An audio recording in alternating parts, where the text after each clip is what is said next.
Hi అండి, నమస్తే. Savitri cooks స్వాగతం. నేను ఈరోజు మీకు చూపిస్తున్న వంట పెద్దల మాట పెరుగన్నం మూట. కాదండి సావిత్రి గారు, పెద్దల మాట సద్దన్నం మూట అంటారా? సరే, మీరే అన్నదనుకుందాం. ఏదైనా కానీ నేను చేసేది సద్దన్నం లేదా పెరుగన్నం. ఈ ఎండాకాలం ఈ పెరుగన్నం వారానికి ఒక్కసారైనా ఇలా చేసుకొని తిన్నామంటే పిల్లలైనా పెద్దవాళ్ళైనా ఎంత దండిగా ఉంటుందో.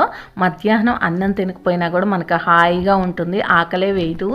ఇంక ఈ పెరుగన్నం నేను ఎలా చేయాలో చేసి చూపిస్తాను, మీరు కూడా చూసి తప్పకుండా ట్రై చేయండి. నేను ఇక్కడ 1/2 లీటర్ పాలు తీసుకున్నాను.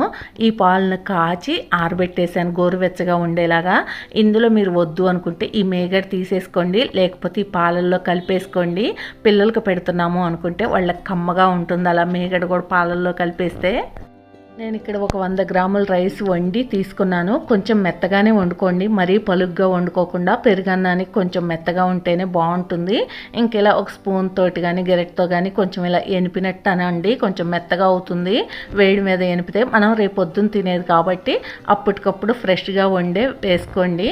నేను ఇక్కడ ఒక మట్టి గిన్నెలో వేసాను, మీరు కావాలంటే స్టీల్ గిన్నెలో అయినా తోడు పెట్టేసుకోండి.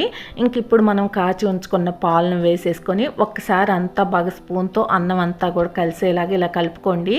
నాకు 350 ml పాలు పట్టాయి. పాలు గోరువెచ్చగా ఉండేలాగా చూసుకోండి. అన్నం ఫ్రెష్దే వేసుకోండి.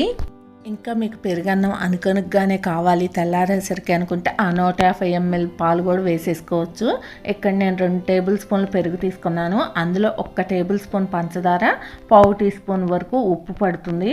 ఉప్పు కొంచెం తక్కువ ఎక్కువ కావాలన్నా మీ టేస్ట్ని బట్టి వేసుకోండి. ఈ పెరుగులో ఉప్పు పంచదార 2 బాగా కలిసేలా కొంచెం వాటర్ వేసి మజ్జిగలాగా అయ్యేలా కలిపేసుకొని మనం ఏవైతే రెడీగా ఉంచుకున్నామో ఆ పాలల్లో వేసి కలిపేసుకోండి. ఇక్కడ ఒక పెద్ద ఉల్లిపాయను తీసుకొని ఇలా చిన్న చిన్న ముక్కలుగా రేకుల్లాగా విడదీసి పెట్టుకోండి.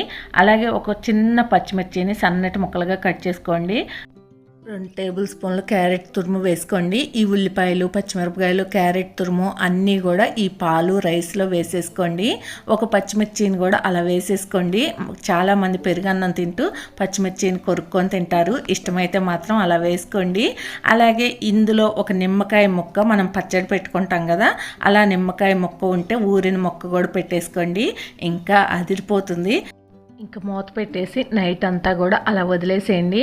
తెల్లారేపాటికి మనకి ఆరోగ్యకరమైన అంతే టేస్టీ అయిన పెరుగన్నం రెడీ అయిపోతుంది.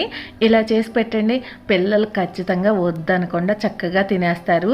పిల్లలే కాదు పెద్దవాళ్ళం కూడా ఎంతో ఇష్టంగా తింటాం. ఈ ఎండాకాలం ఒంటికి ఎంతో చలవ చేస్తుంది. మీకు ఈ వీడియో నచ్చితే ప్లీజ్ లైక్ చేయండి, షేర్ చేయండి, సబ్స్క్రైబ్ చేయండి. Thank you for watching. Bye bye.